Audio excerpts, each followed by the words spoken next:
back with one of your English classes. Today I am going to go through a line-by-line explanation as well as an analysis of the story The Engine Trouble by R.K. Narayan.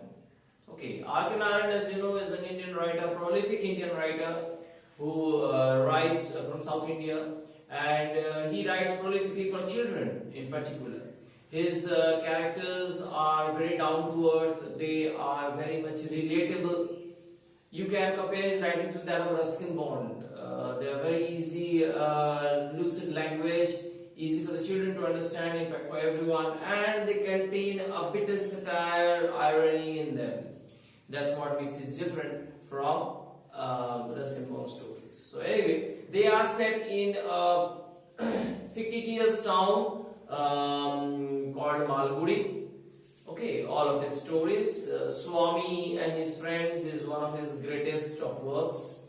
Okay, and you may have read stories of it. Anyway, let's get back to the text. The story, Engine Trouble, and what a funny and hilarious kind of a story it is. So let's start with the text. There came down to our town some years ago, said the talkative man, a showman owning an institution called the Gaiety Land. Now, this talkative man is the narrator. He is narrating out the story that in their town some years ago, a showman means a person who organizes a circus or who organizes a small kind of a fair. He came with an institution. An institution means a whole lot of things included inside it. Just as a school is an institution, similarly, a circus with a lot of stalls and other things together is an institution. And the name of the institution was Gaiety Land. Overnight means within 1 or 2 nights, our Gymkhana grounds became resplendent with banners, streamers, and colored lamps. Resplendent means it was as if shining out very well. And how was it shining out very well? With number 1 banners, you had colored lamps, you had streamers, different kinds of decorative items being put up to attract people. Gaiety Land provided us with all sorts of fun and side shows. So all kind of fun, entertainment for everyone, for children in particular, even for adults, everything you had for entertainment purposes. In addition to this, there were lotteries and shooting galleries, where for an anna, you always stood a chance of winning 100 rupees. So it's of a long ago, because you have the use of the currency anna, which suggests it's a very long ago, probably in the 1900s. Okay, so there were lotteries, of course, different kinds of lotteries, and shooting galleries means you could throw rings, you could have use of those air guns and all that kind of things. And for an anna, you could win even 100 rupees, which is a lot of money in those days. There was a particular corner of the show which was in great favor. Great favor means great in demand. All people flocked over there.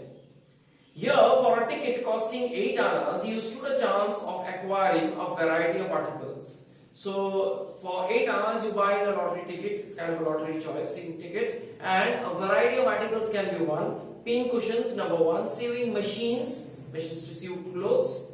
Pin cushions are those which you find on the office table where the pins are put in the sponge. So that kind of pin cushions. Sewing machines and cameras, or even a road engine. Road engine means the road roller with which you flatten out the roads. After it is dug up, they put in the tar and pitch and all that, and they flatten it out. That big roller, that is the road engine. Even that was there as a lottery prize. On one evening, they drew a ticket number 1005, and I happened to own the other half of the ticket. So one half the authorities keep, the other half is kept with the owner. So when that particular number comes out, the owner of the ticket comes with the other half and shows, yes, this is my ticket, I have purchased it, and he gets the prize. So similarly, that day they drew the prize 1005, and the narrator owned the other half, that means he was the owner of that ticket. And I happened to own the other half of the ticket. Glancing down the list of articles, they declared that I became the owner of a road engine. And then they looked at the list and said, yes, congratulations, you have won the road engine. Don't ask me how a road engine came to be included among the prizes. It is more than I can tell you. The narrator says, sorry, you don't ask me how that road engine, which is totally an uncommon and unnatural thing, how it came to be included in that list of prizes. Please don't ask me. All I can say is I was the winner of it. So that's how he became the owner of the road engine. I looked stunned. He did not know what to do, how to react. It's not that he has won a lot of money, so he will be happy, or he has won some other thing of necessity, like for example a sewing machine or a camera or something which he can use it immediately. But here he has won a road engine. He's stunned. He doesn't know what to do. People gathered around and gazed at me as if I were some curious animal. So people who had gathered, the other people, they just looked at the narrator in a very curious fashion, as if he was a strange animal. He is the owner of the road engine, okay. So they looked at him very strangely. Fancy anyone becoming the owner of a road engine, said some person, muttered and giggled. So some person muttered, owner of a road engine, what kind of thing is that? And he giggled, a gentle smile, gentle laugh. It was not the sort of prize one could carry home at short notice. Now see, as I was mentioning, if it was a pin cushion, a sewing machine, a camera, he could have easily taken it and gone home and showed it to his wife that look, I have won this, and everyone would have been happy. Even if, for example, it was a car, then also it could have been okay. But here it's a road engine. What to do with it? You cannot take it immediately at home. Where would you install it? Where would you put it? Where would you garage it? Okay, who is going to drive it, most importantly? All these things arose in his mind, so he is totally confused. It is not such a prize that he was expecting. I asked the showman if he would help me transport it. So he said, sorry sir, sir, can you help me anyhow in taking this thing out of this grounds and taking it home? He merely pointed at a notice which decreed that all winners should remove the prizes immediately on drawing and by their own effort. He said, see, there is the notice. He pointed at the notice, which decreed. Decreed means it stated, the notice stated. What did it state? That all winners should remove the prizes immediately on drawing. Immediately on getting the prize, what you should do? You should, by their own effort. The showman is not going to help, no one else is going to help. You have to, by your own effort, take your prize and leave with the prize. However, they have to make an exception in my case. In case of the narrator, they made an exception. They made a change in the law, or that notice. They agreed to keep the engine on the Gymkhana ground till the end of the season. Till the end of the season means till Gaiety Land is there on the Gymkhana grounds. Till that time, so they agreed to keep the road engine on the Gymkhana grounds till the end of the season. That means till their show is situated at the Gymkhana grounds, the Gaiety Land is there in Gymkhana grounds, they will keep the road engine. And then I would have to make my own arrangements to take it out. Then it is the narrator's responsibility to take it out of Gymkhana grounds. They are not going to be responsible. My friends and well-wishers poured in to congratulate me on my latest acquisition. Friends, relatives, people whom he knew, they all came to congratulate him. Yes, we heard that you have got the road engine, won the road engine, very good, congratulations and all. And they praised him on his latest acquisition, the latest thing which he has acquired, which he has got as prize from the lottery. No one knew precisely how much a road engine would fetch. So no one had any idea exactly how much a road engine would fetch, or what is the cost, how much would you get by selling a road engine. No one had that idea. All the same, they felt there was a lot of money in it. However, looking at the huge or the massive scale of that road engine, they felt there was a lot of money in it. That it's a very costly thing. You can get a lot of money. One of the friends, what did he say? See, even if you sell it as scrap iron, you can make a few thousands. Some of my friends declared. Some of his friends said, yes, even if you sell it as a road engine, new, you will get a lot of money. Number one. Number two, even if you don't do that, to some scrap dealer who buys all this iron and other such things, if you sell it to a scrap dealer also as scrap iron, in terms of weight, it is so heavy, it will get you a few thousand rupees. Every day I made a trip to the Gymkhana grounds to have a look at my engine. So it became his routine. Every day he used to go to the Gymkhana grounds to have a look at the engine that he had won. I grew very fond of it. He started liking it. Every day he's going and seeing it, so he started liking it. I loved its shining brass parts. I stood near it and patted it affectionately. So he started loving the brass parts because of course it's new, so the brass parts are shining. He loved it. He stood near it, patted it affectionately as if it was a pet. He patted it lovingly, affectionately. Hovered about it means he circled it round and round and looked at it from all angles. And returned home every day, only at the close of the show. So, close of the show, he used to return home. I was a poor man. I thought that my troubles were coming to an end. So, he was a poor man. He thought at last my troubles are over. I am now going to be a little bit rich. My poverty is going to end. That is what he thought. Because I have got this big road engine.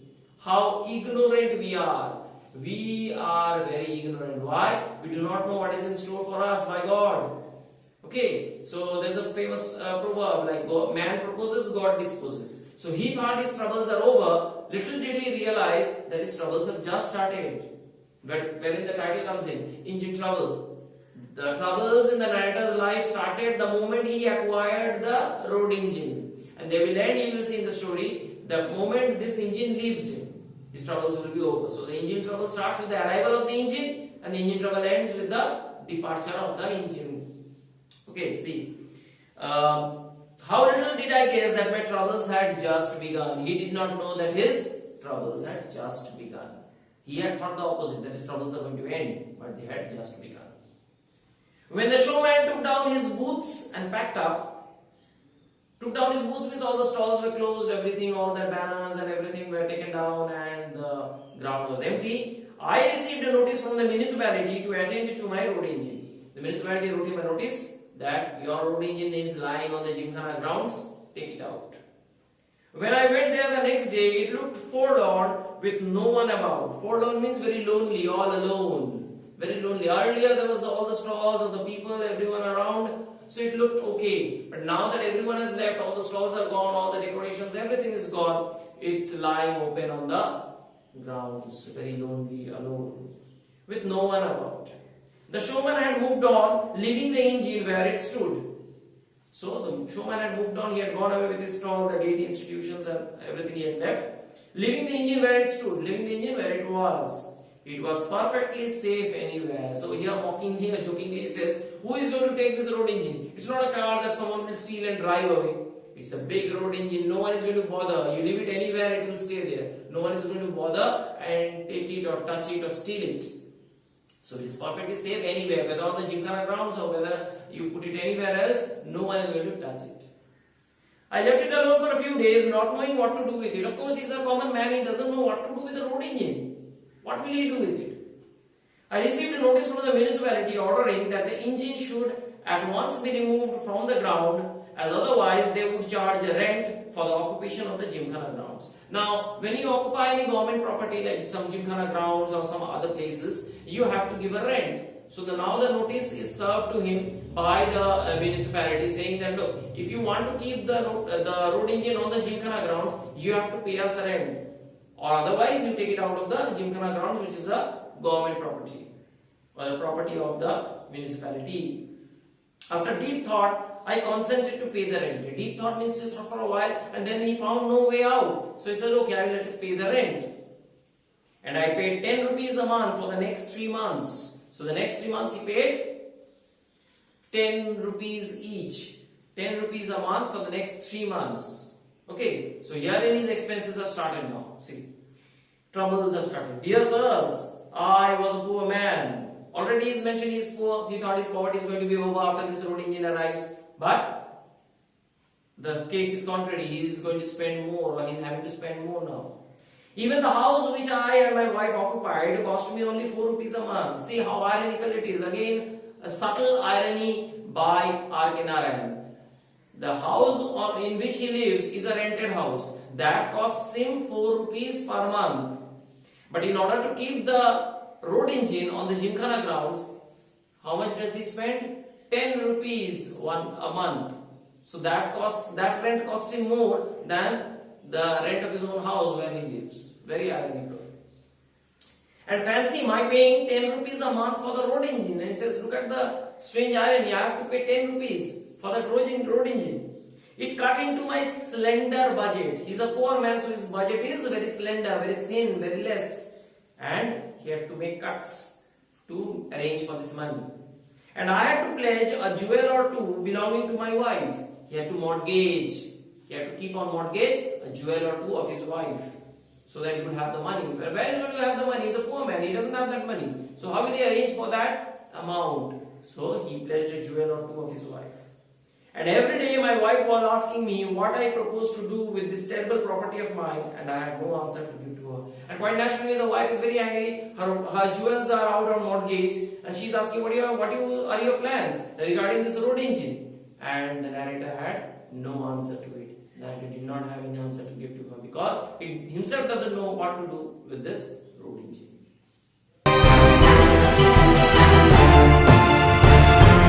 I went up and down the town, offering it for sale to all and sundry. All and sundry means it's a phrase, it's an idiom for everyone. Everyone whom he knew, everyone whom he could possibly approach. He approached them in order to sell this road engine and dispose it of.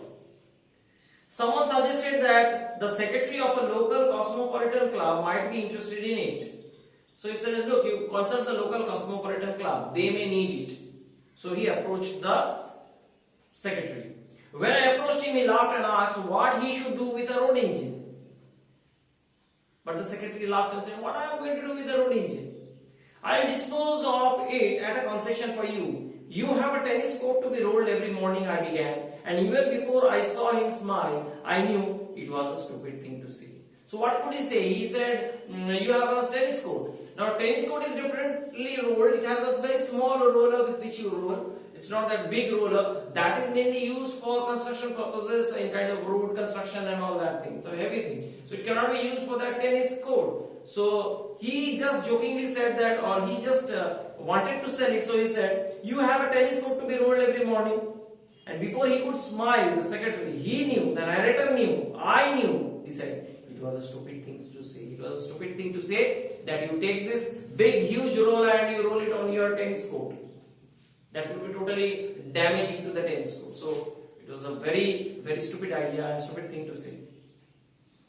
I was making myself bankrupt maintaining this engine in the Gymkhana grounds. Bankrupt means going without money. He was literally spending all his savings in keeping it at the Gymkhana grounds. I really hoped someday there would come my way a lump sum and make amends for all this deficit and suffering. So he thought and hoped that some lump sum means a huge amount of money, would somehow come to him one day and make amends. Making amends means make up. Make up for what? For all this deficit and suffering, all these expenses which are being made, all the suffering which he is subjected to, all this will be made okay by that huge lump sum amount of money. Fresh complications arose when a cattle show came in the offing. Now, fresh complications means fresh trouble started. Why? A cattle show came in the offing. A cattle show is going to be organized. Where? On that Gymkhana grounds. It was to be held on the grounds. I was given 24 hours for getting the thing out of the ground. So now the municipality said enough. Even if you pay rent, we are not going to allow you to keep it there. You have to now take it out, because the next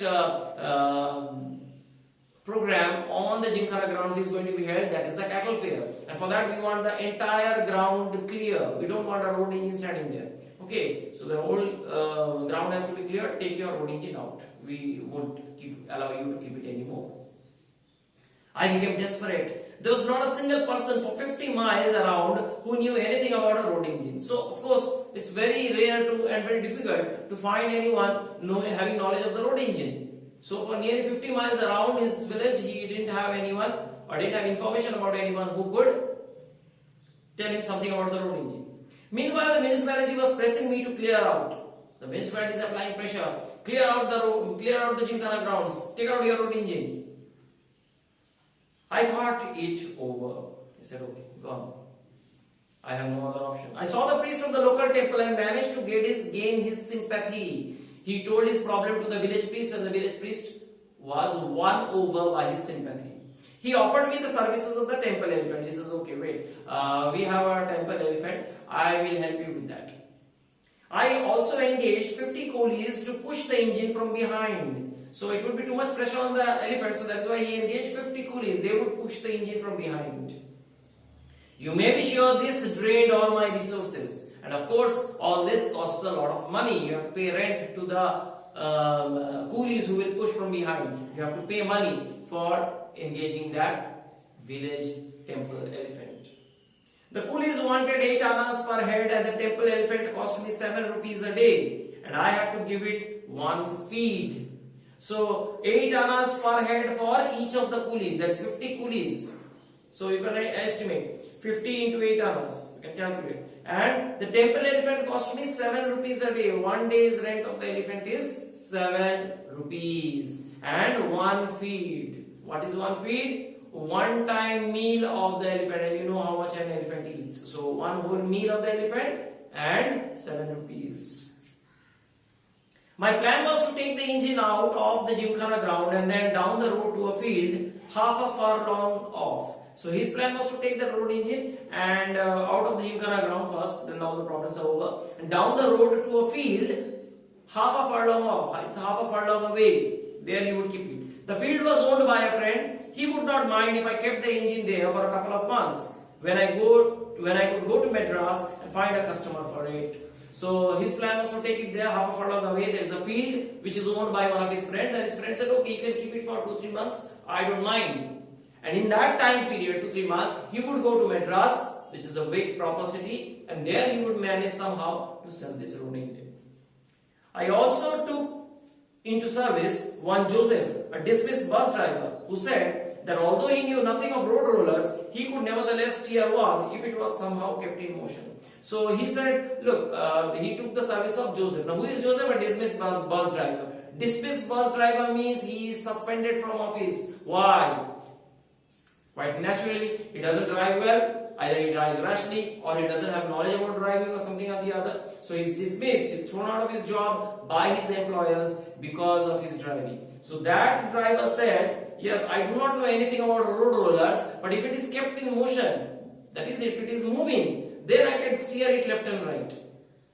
Because you need a driver up there to steer it. It's not enough for an elephant only to pull it and the coolies to push it. Who is going to direct where the road engine is going to go? So you need a driver on top, and that's where he engaged Joseph to steer the engine on that field of his friend. It was a fine sight.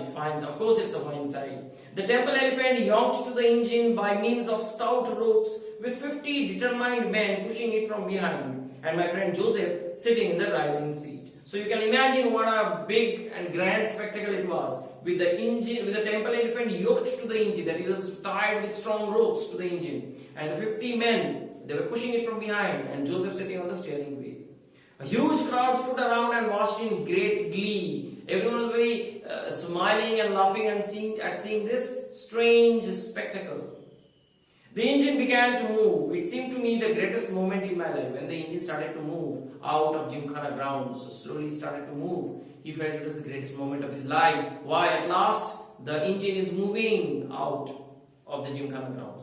When it came out of the Gymkhana ground and reached the road, it began to behave in a strange manner. But after coming out of the Gymkhana ground and coming on the road, it started to behave in a strange manner. Why? Instead of going straight down the road, it showed a tendency to wobble and move zigzag. That did not go straight as all vehicles normally do on the road. If they go straight, it did not do like that. How did it behave? It behaved in a zigzag fashion, like a snake-like fashion. It started to go. Simply, the elephant dragged it one way, and the reason is now stated why it was not going straight and in a zigzag manner. Why? The elephant dragged in one way. Joseph turned the wheel for all he was worth without any idea where he was going. So the elephant was dragging it one way. Joseph was sitting in the steering wheel. He did not know in which direction the engine is going. He has no idea literally. So he is driving it in some other direction. And 50 men behind it clung to it in every possible manner and pushed it just where they liked. And the 50 men who were there, they were pushing it in whatever way, whichever direction they could. Some were holding on to it, just clinging on to it, and the others were pushing it in whichever direction. So because of this confused pushing, dragging and driving, the engine was not going straight, it was going in a zigzag fashion. As a result of this confused dragging, the engine ran straight into the opposite compound wall and reduced a good length of it to powder. So what happened as a result? As a result of this confused dragging, the engine went and hit an opposite compound wall. And of course, because it's a big heavy engine, and when it hits a brick wall, of course it will be reduced to powder, and that's exactly what happened. It was reduced to powder. At this, the crowd let out a joyous yell. Joyous yell means a yell means a shout of joy. They were very happy. At last, we have had some action. Something has happened. Good. So they were happy that the road engine has reduced the length of it to powder. They were very happy with this action, and that's why they let out a joyous yell. The elephant, disliking the behavior of the crowd, trumpeted loudly, strained and snapped its ropes, and kicked down a further length of the wall. Now the elephant is very angry that I am the hero of this the entire event, and I am the one who is pulling this road engine. And just because the road engine has knocked down a portion of the compound wall, everyone is happy and praising this road engine. This cannot be. I will show them who the actual hero is, who is the actual master. And what did he do? It suddenly got very angry, trumpeted loudly, it raised its trunk and trumpeted loudly, strained and snapped its rope. It put in all its force, and as if like Hulk, it just grew very angry, strained its rope, broke them off. And what did he do? Kicked down a further length of the wall. The remaining portion of the wall, it gave one kick and showed them the power of the elephant. They said, see my power. And he gave one kick to the wall and reduced it, of course, to powder. You can understand the power of the kick of an elephant. The 50 men fled in panic. The 50 coolies who were there, they were the first to realize the danger caused by the elephant, and so they fled in panic, in fear. They ran.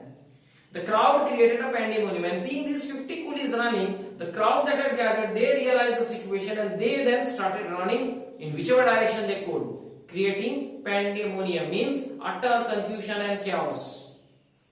Someone slapped me in the face. It was the owner of the compound wall. Someone came and slapped the owner, slapped the narrator. And the narrator said, who are you? Why are you slapping me? The person mentioned, I am the owner of this house. This compound wall is mine. And you have reduced it to powder. So that's why this slap. The police came on scene and marched me off. The police came to the scene, and everyone said that all this chaos is created by this man. It is he who is the owner of the road engine, and all this chaos is created by him. The police came, arrested him, and took him away from the scene. When I was released from the lockup, I found the following consequences awaiting me. Consequences means these are the due items for him, which are waiting to be resolved by him. What are they? Number one, several yards of compound wall to be built by me. That wall which was broken down by the road engine and the elephant, that has to be built by him. Number two, wages of 50 men who ran away. So the 50 men who ran away, they have not completed their job, but wages have to be given to them. They would not explain how they were entitled to the wages when they had not done their job. They said, no, we are entitled to our wages. You have to pay us our wages. The narrator couldn't convince them that you have not done your job. How can I give you the wages? That couldn't be convinced to them. Number three, Joseph's fee for steering the engine over the wall. Joseph had to pay the money.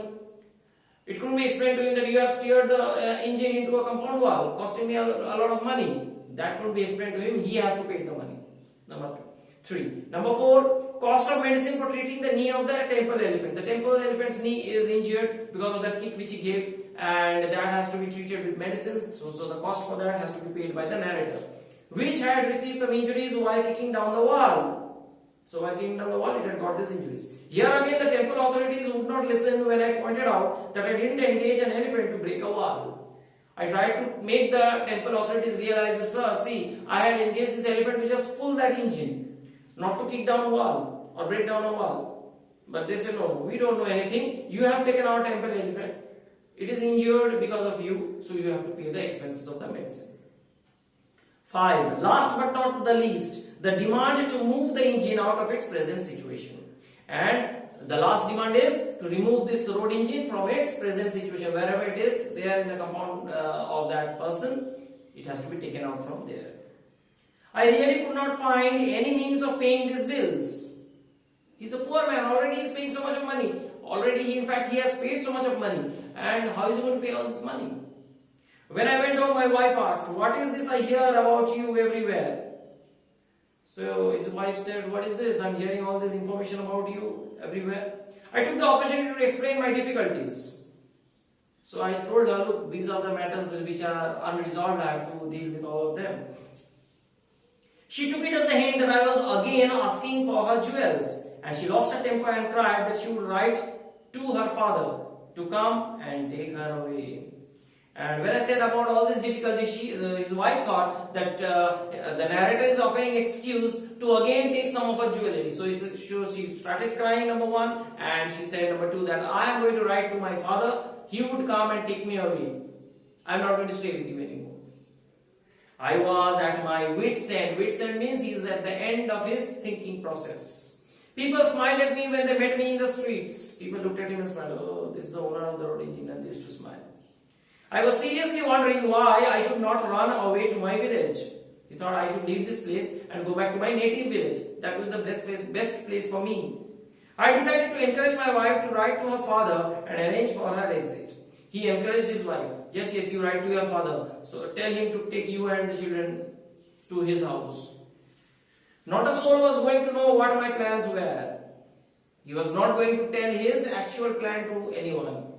I was going to put off my creditors and disappear one fine night. So he was going to put off his creditors, he was not going to pay them any money, and he was going to just disappear one fine night. So if he is not there, who is going to pay their money? No one. Right? So I made preparations to leave the town in a couple of days, leaving the engine to its fate with all its commitments. So what was his plan? His wife would go away. He would also leave this town, and there would be no one to look after or to pay the money which is due, number one. Number two, to make arrangements for the road engine. So leave the town in a couple of days, leaving the engine to its own fate. People will decide what is going to happen of the road engine. The owner is not here, that is, the narrator is not going to be here, so the people will make arrangements. With all its commitments, with all the responsibilities, with all the expenses which are attached with the road engine, all that will be attended to somehow. I am not going to be responsible, I will not be in the picture. However, nature came to my rescue in an unexpected manner. Unexpectedly, nature came to his rescue. You may have heard of the earthquake of that year which destroyed whole towns in northern India. So in northern India, I hope you have heard of that extreme earthquake which occurred. There was a reverberation of it in our towns too. So in our town also there was an after effect of it. We were thrown out of our beds that night and doors and windows rattled. So not only doors and windows rattled, but it was so severe an earthquake that people were thrown off from their beds. They were sleeping on their beds, they were thrown off. So this is given in order to make you realize the severity of the earthquake, how severe, how strong that earthquake was. Next morning I went over to take a last look at my engine before leaving the town. I could hardly believe my eyes. The engine was not there.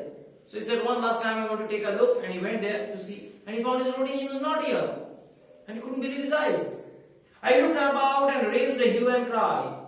So he looked around, and when he couldn't find his road engine, he started shouting, where is my road engine? Someone has stolen my road engine, and he raised a hue and cry.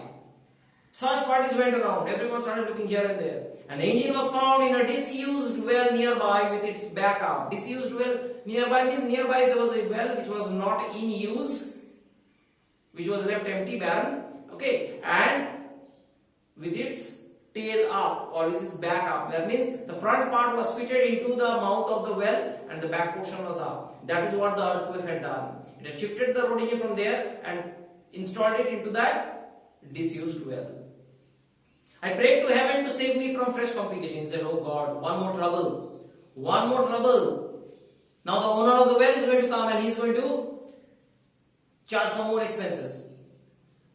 But when the owner of the house came round and saw what had happened, he laughed heartily and beamed at me. But when the owner of the house came, he saw what had happened, he laughed and he beamed at me. That means he smiled at the narrator. Now mind you, this is the same man whose compound wall is broken. Okay, the owner of the disused well and the owner of the broken compound wall is the same. Because if you remember, it had gone into his compound after breaking the wall. You have done me a service. He says, thank you, you have done me a great service. It was the dirtiest water in that well and the municipality was sending notice to close it week after week. So he said it was a very dirty well with a lot of dirty water, and the municipality was saying you just close it. The municipality was sending him notice one after the other to that owner of the well that you close this well. I was dreading the cost of closing, but your engine fits it like a cord. He says actually I was not closing that well because of the cost. It would cost a lot of money to close that well. I was dreading, he was afraid. Dreading means to be afraid. I was afraid of the cost, so I didn't want to close that well. But your engine fits it like a cork, just as a bottle cork or a bottle cap. It just fits it like that. Just leave it there. He said, please leave it here. But the narrator said, how can I? There are no buts. I will withdraw all complaints and charges against you. So it is he who had complained in the police against the narrator about breaking the wall. Number two is putting in that road engine inside his compound. All these complaints he has made. He said, I will take out all the complaints and build that broken wall myself. That broken compound wall, I will build myself. You don't have to build that wall. So that expense is gone. But only leave that thing there. He said, please leave it there. That is hardly enough. I mentioned a few other expenses that the engine had brought on me. He agreed to pay for all that. He said, no, there are many more expenses which this engine has caused me. He said, okay, tell me. And he goes back to the beginning. Starting from that, rent which he had to pay at the Gymkhana ground, that money, number one. Number two, treatment for the temple elephant and the cost for renting it, that. Next is fees for Joseph. Next, the wages for the coolies, that. The mortgage of the jewelry, that amount. So all this is stated together to that man, and he agreed to pay for all that. When I again passed by that way some months later he was again passing by that way. I peeped the wall, over the wall, I found the mouth of the well neatly cemented up. And when he peeped in to see what is the condition, he saw that it is lying in that same position, only it has been well cemented up. The mouth of the well has been neatly cemented up with the front portion of the road engine. I heaved a sigh of relief. He gave a sigh of relief. Okay, at last, my troubles are over. So therein the story comes in, the title comes in, engine trouble. His troubles are now over. His trouble started when? That engine he won in that lottery at Gatelyland. That's when his engine trouble started, and it ended when this man installed it or told him to keep it there in his disused well, and therein his troubles ended. So that's how the engine trouble started, engine trouble ended.